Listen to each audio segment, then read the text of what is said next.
Pessoal, meu nome é Gabriela Magalhães, eu sou estudante de Pedagogia da UF, estou cursando o último período e esse vídeo agora é relacionado à disciplina Atividades Culturais, com a professora Regiane. Essa disciplina, ela fala sobre tecnologias na educação.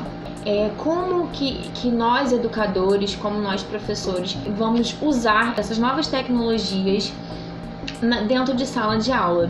Com esse avanço que teve tecnológico, as redes sociais, Facebook, Twitter, blogs, Dropbox, como que nós professores podemos usar essas ferramentas dentro da educação?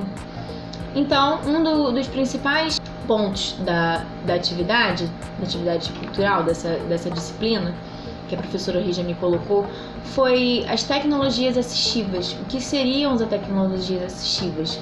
São práticas e serviços que têm como objetivo a funcionalidade relacionada à atividade e à participação de pessoas com deficiência, seja incapacidade, mobilidade reduzida, visando sua autonomia, independência e principalmente a inclusão social. Sendo assim, nosso trabalho final, nossa disciplina, a professora propôs que fizéssemos um vídeo de 5 minutos falando da disciplina, o que a gente gostou, e propôs a gente entrar num site que estava tendo um congresso de acessibilidade e inclusão. Nesse site tinha algumas palestras e a gente escolheu algumas palestras para assistir e falar um pouco do que achou desse seminário que ocorreu virtualmente.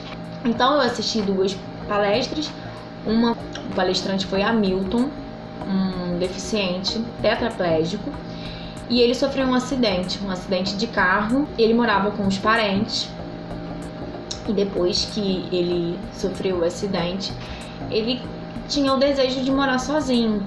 Só que aí veio o questionamento, como morar sozinho, um deficiente físico, ele tetraplégico, inicialmente ele só mexia o pescoço, depois veio outros movimentos. Daí ele começou a assistir os vídeos, as palestras, ele começou a se interessar pelo assunto e foi vendo como ele poderia montar o seu apartamento com uma acessibilidade melhor para ele, já que ele é um deficiente, né? E assim ele desenvolveu um projeto de arquitetura acessível e design universal, mas ele não tinha nenhuma formação em arquitetura ou design. Então, em primeiro lugar, ele começou a pensar nos cômodos principais para ele, que seria o banheiro, o quarto, que teria que ter móveis com uma altura adaptada, alcance de tomadas, interruptores, até mesmo cores distintas, às vezes é importante, às vezes tem pessoas que têm dificuldade de memória, de concentração. Ele foi colocando diversos pontos que são bem interessantes e eu anotei alguns deles. O principal objetivo é pensar no desenvolvimento desse deficiente dentro de um apartamento morando sozinho. Os primeiros pontos principais é pensar na independência, na acessibilidade, as portas, corrimão, rampas, de uma forma que seja segura para o deficiente físico ou visual, enfim. Fazer pouco esforço físico, uma estética agradável e que seja também assim um padrão universal. Então ele comprou um apartamento na planta e aí ele foi mudando algumas coisas no apartamento ao longo do tempo.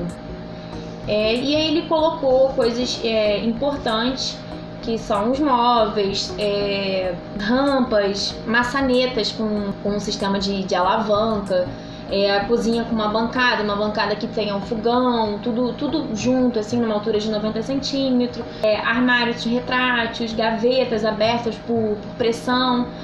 E, enfim, é uma palestra bem bacana, porque mostra um deficiente físico querendo melhorar as suas condições, querer ter a sua autonomia e a sua independência.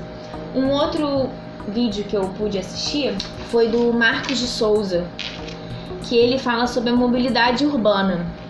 Assim, que as cidades brasileiras têm várias dificuldades de mobilidade dentro da cidade. O trânsito é uma questão muito grande aqui, principalmente em São Paulo, no Rio de Janeiro. Ele fala dos problemas que a gente tem com os transportes públicos, essa acessibilidade aos deficientes, às pessoas, não só os deficientes, as gestantes, os idosos.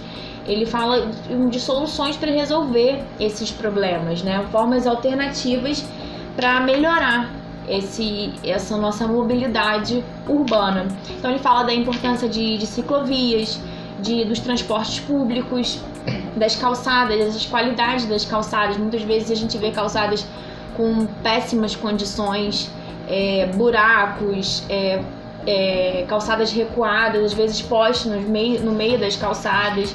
E ele vai falando sobre esses pontos, e ele fala de um site que é Mobilize Brasil, criado pelo Rick Ribeiro, que cursou administração pública, e por conta disso ele começou a pensar na melhoria dessa mobilidade urbana. Esse site ele possui pesquisas, notícias para ajudar as pessoas a melhorar essa condição assim das nossas cidades.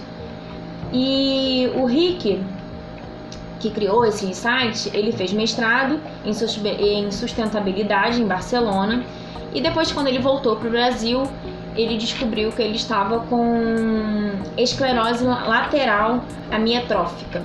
É uma doença que atinge o sistema nervoso, e hoje em dia ele só tem os movimentos dos olhos, assim que ele se comunica.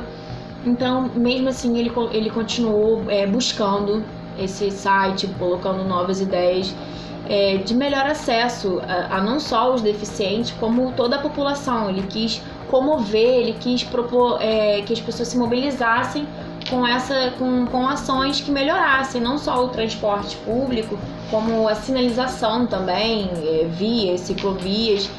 E, poxa, é um exemplo, foi uma palestra bem legal, porque foi um deficiente que ele teve uma doença, e a partir daí ele perdeu todos os movimentos dele, ficando numa cama e só tendo o movimento com os olhos. E mesmo assim ele tem um computador na frente dele que, com o movimento dos olhos, ele escreve, e o computador também tem um áudio que fala o que ele escreveu. É bem bacana, como as pessoas que mesmo sofrem de alguma deficiência, elas não param a vida por causa disso. Pelo contrário, elas tentam melhorar e não param a vida por conta disso. Então foram duas palestras que foram muito interessantes. Eu gostei muito de assistir esse congresso virtual de acessibilidade e inclusão, e foi um prazer participar da disciplina da professora Regiane, e eu só tenho que agradecer. E é isso. Obrigada, eu espero que vocês tenham gostado do vídeo.